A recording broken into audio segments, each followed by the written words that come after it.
Hello. Okay, let me put in my little spiel here on the side and we can go ahead and get started. Say, hey y'all, my name's Halana Black. I am talking about how to choose a really great um, destination to take your freelance writing business on the road.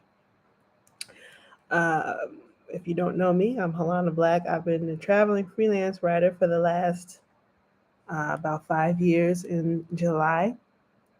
And I've learned a lot of stuff. I think my freelance writer traveling journey has sort of changed into different things as as my needs have changed while I've been traveling and working on my business. Um, but in general, I am always happy to help newbies who want to be able to get their um, take their money that they're making remotely and be able to travel the world with it because I learned a lot about myself on this particular journey, and I want to be able to share it with others. So let me finish doing this so we can pin this.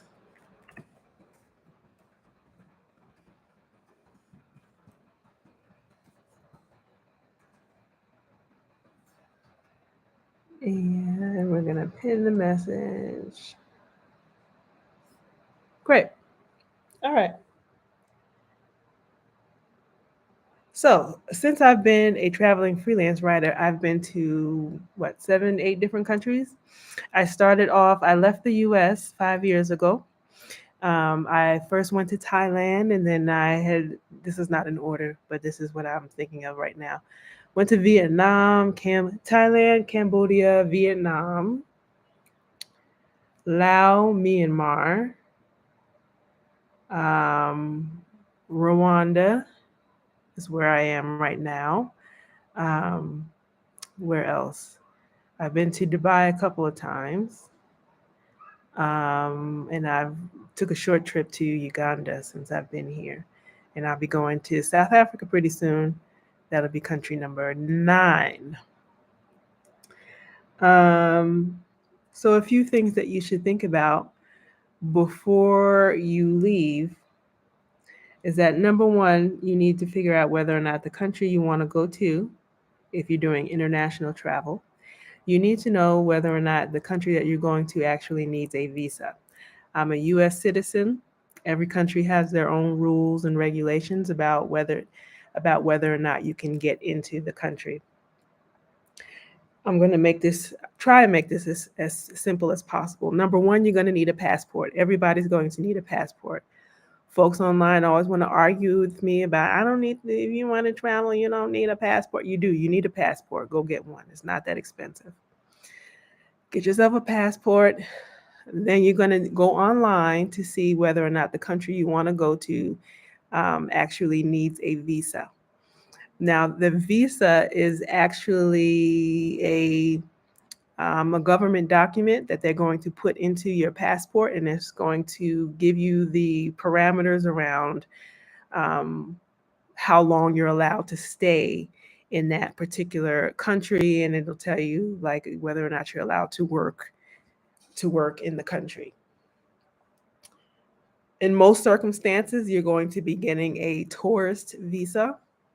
That's the only thing I've been traveling under when I go to these countries is a tourist visa. Sometimes it's for 30 days, sometimes it's for 3 months, sometimes it might be for a year. It might have some specifications, like my particular visa that I use for Rwanda requires me to leave the country every 6 months, run across the border and come back, or just go to a whole different country and have a vacation and come back. It's totally up to you. In other countries that I've been to, like in Thailand, they allow you to come in for, I think it's 30 days at a time. At least when I was there, it might be different now. You can come in for 30 days at a time, and then you got to do a trip, take a trip, and then you can come back into the country. And so the visa is important, because it'll tell you how long you're allowed to stay in the country. So, if you're only allowed to be in the country for 30 days, then it means you need to plan around that. Um, some people, like if you're going to Thailand, they want to be able to stay longer. You just need to put that into your budget. The trips that you need to take over the border or take a plane trip, because being in Southeast Asia is so cheap. um, that doesn't necessarily work. Well, it works, but it's not as cheap here living in Africa. Travel across borders in Africa can be very expensive, unless you're going to be doing like bus travel. I've done bus travel here. I don't particularly enjoy it. If you're going to be traveling to other countries in Africa, I highly suggest you get yourself enough money to be able to take a plane. However, the plane costs about $1,000 round trip, depending on where you're going, of course.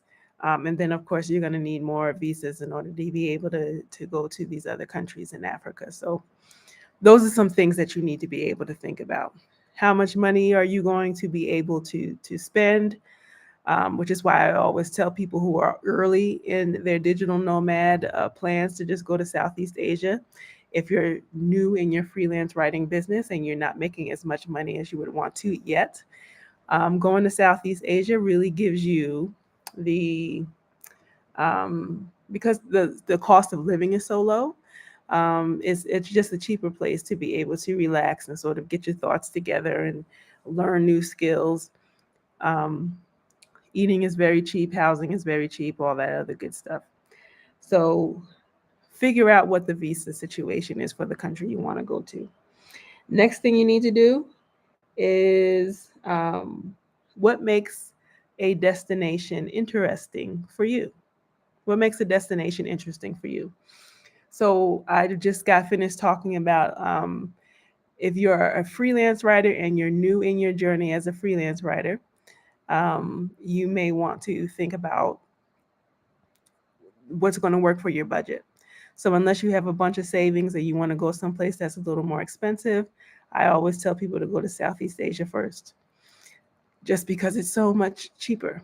The first apartment that I think I got in living in Thailand, it only cost $200 a month, and it was really nice. It was just me.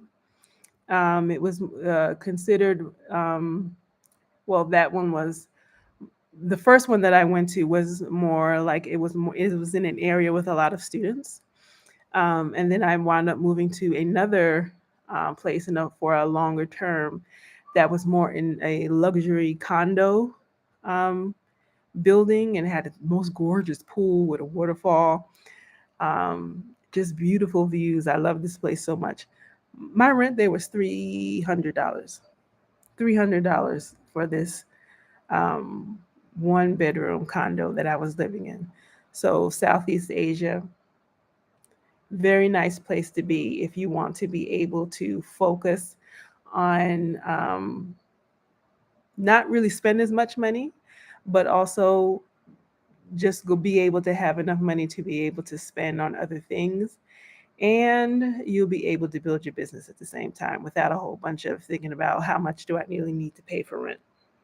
You really only need to be able to make $1,000 is enough. $1,500 and you could be balling out of control.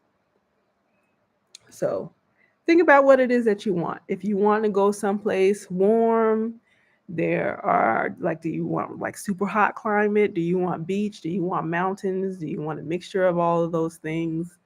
What sort of activities do you want to be able to get into? Do you want to go someplace where you can go skiing?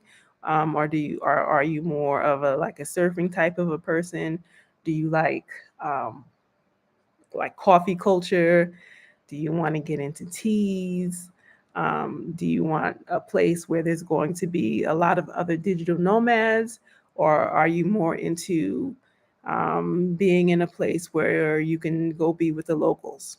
You can do both at the same time, really. But those are just some things for you to be able to think about. What's the culture like? For me, I really like food and being a foodie. Um, I really like to go to places that have a lot of food.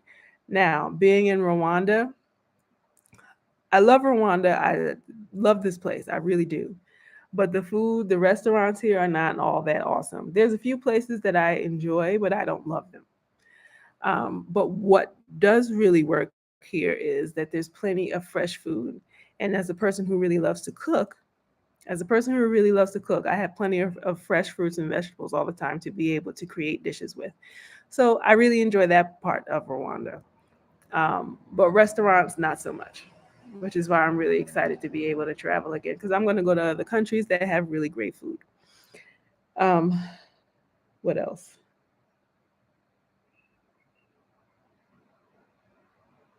So, yeah, what sort of environment do you want to be able to go to that would make the destination great for you? Think about what else? What do you need to be able to communicate with people? Is it going to bother you if you're going to a country where people don't necessarily speak English? Is that going to bother you? For some people, it's something that they can't work with. For other people, maybe not so much. Now, I've been lucky. A lot of the countries that I've been to, um, none of them were necessarily English speaking as their first language, but a lot of you can find a lot of people that do speak English, and you can get by on English. But it's nice to be able to learn some. Uh, it's nice to be able to learn some basic phrases. Hello, goodbye, please, thank you. Be able to go into a restaurant to be able to order a few basic items. Those are really nice things for you to be able to do. Um, Safety. As a woman traveler, safety is important. I'm lucky in that a lot of the countries that I've been to, safety has not really been an issue. I felt way safer in a lot of the other countries that I have traveled to um, than I ever have in the United States. Now, of course, that's not the way it works in the whole of the world. It's just the way that it has worked in my particular experience. So, a lot of the places that I've been to while I've traveled, um, I have gone in and, I can be out on the street at 10 o'clock at night by myself, just taking a walk because sometimes I like to do walking in the evening. Um, and had no problem, had no fears, had no fears at all. So you want to be able to check with a lot of places to figure out whether or not that's going to be useful for you. What's going to be safe? What do you need to be safe? I prefer to, like, when I first get into a country, and usually I don't know anybody when I go into these countries. I will usually find some sort of a community once I get there. But I like to be able to pay for a good or a decent hotel when I get there. That's super important. I don't like to hear when women say that they go to like the cheapest hotel in town. Um, I don't do that. Don't go for the cheapest. You want to go for a good, safe hotel, at least for your first few days, and then once you get the feel for the place, then you can sort of move on to wherever it is that you find the safest place for you to be able to stay. But in your first few days, pay the some extra dollars to be able to pay for a good hotel so that you'll feel safe. And then to be able to find community once you get to a place. I like to be able to use Facebook. Facebook has really been a lifesaver for me, even before I get to a country. There's always a Facebook group of some kind. Um, Facebook groups for women, Facebook groups for Black people, Facebook groups based on a particular activity that you might like, Facebook groups for people in a particular city, in a particular country, in a particular region of the world. There's all sorts of travel groups on Facebook. So yeah, utilize them. A lot of the people in the travel communities that I've come across have been so helpful. And you can do a lot of just searching in the groups to be able to find information of what other people have done when once they got to the country to feel safe. You can put up a post and say, hey, I'm going to be in XYZ country during these dates. I'd really love to be able to meet some people for lunch. You can send me a DM. That's also really nice. It's just you don't have to hang out the entire time together while you're there. It's just a nice way to be able to um, meet some people that you have some sort of common ground with, and to talk to them about what it is that you might be able to do once you get to the country and all sorts of other things. Next, you want to be able to make sure that you go to a place that has really good internet. Now, of course, internet is becoming more readily available all over the world, but then again, it's not all over the world at the same time. So you want to be able to go to a place that has internet, particularly if you're going to a place and you're expecting to be working. So what I do when I travel, the week during when I first get to a country, I try not to do any work just because I'm not really sure. You never really know what the internet situation is going to look like until you get there. So you may have really great internet in like your Airbnb or your hotel, or it may not work because they can tell you anything when you sign up online. Or it could just be a bad day or a bad week. Something could be happening in the area. You never know. So, what you want to do is you want to be able to locate places in the area that might have really great internet. That might be a hotel lobby, that might be a local cafe. Um, it could be a co working place. If you're not familiar with co working places, it's just a place where you can rent a desk, you can rent an office, depending on how long you're going to be in a place. And it's a nice place to be able to meet other people, a lot of people who are often other digital nomads or other local entrepreneurs. It's just a really nice place to be able to meet people, as well as be able to get the internet that you need. They may have like a cafe in there where you can sort of relax and meet some of the local people as well as the other travelers that are there. Co-working places are really nice. But you want to be able to make sure that you have internet. Some other things to take into consideration: what sort of landscape do you want? What type of climate do you want? Is the food too spicy for you? I know when some people that I was traveling with in Thailand, they couldn't eat anything because usually everything had too much spice in it for them. So you want to think about those things because it's important. If you go to a restaurant and you ask for things not to be spicy, and to them they're just hearing less spicy than what they usually make it, um, that might be bothersome for you. So you may need to be able to find places that cater to what it is that you like. Me personally, I don't want meat in my food. I eat a lot of fresh fruits and vegetables. I like salads. I like fruit. I like smoothies, smoothie bowls. I like, just, food with mushrooms and things in it like that. Every country on the planet doesn't cook that way, and that is okay. So before you go, you may want to do like a Google search for vegan restaurants before you leave so that you can have places to eat when you arrive. Because when you get to a new place, you may or may not be able to cook or want to cook because you may be too exhausted. You just want to be able to get up, go outside, get something to eat, or maybe order something into your room. So that's something to think about. Um, Again, the landscape, what sort of landscape and the climate that you want to be able to go into. So I'm trying to think if there's anything else that I may have missed.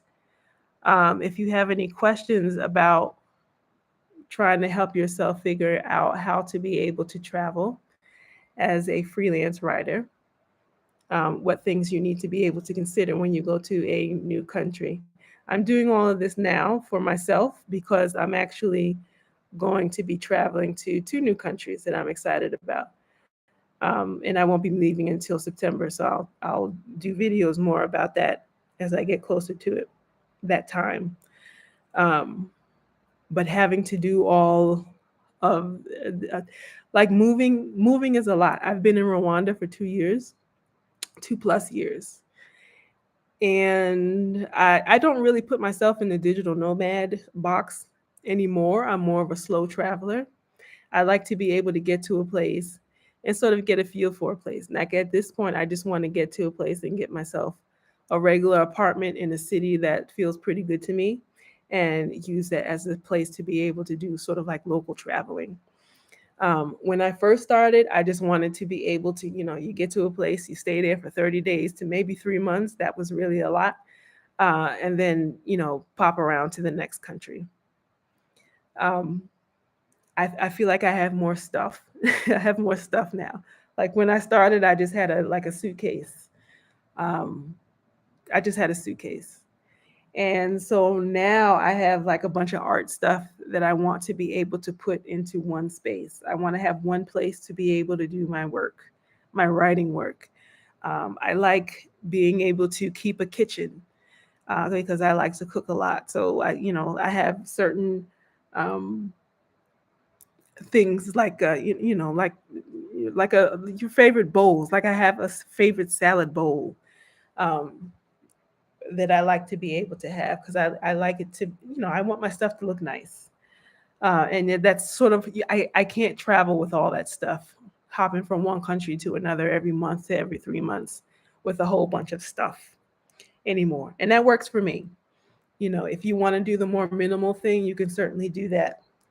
But at this point, I put myself in the slow traveler category. So again, if you have questions, just like a quick question that you want me to answer, I can certainly answer it. Just put it down below in the comment section and I'll see if I can do a video on it. If you want more personal one on one attention to something that's very particular to your life situation about freelance writing, about travel, or something about both, I do one on one coaching sessions. You can hit me up on the link in the description or just go to hamanablack.com and hit on freelance writing coach. So thanks for watching and have a great day.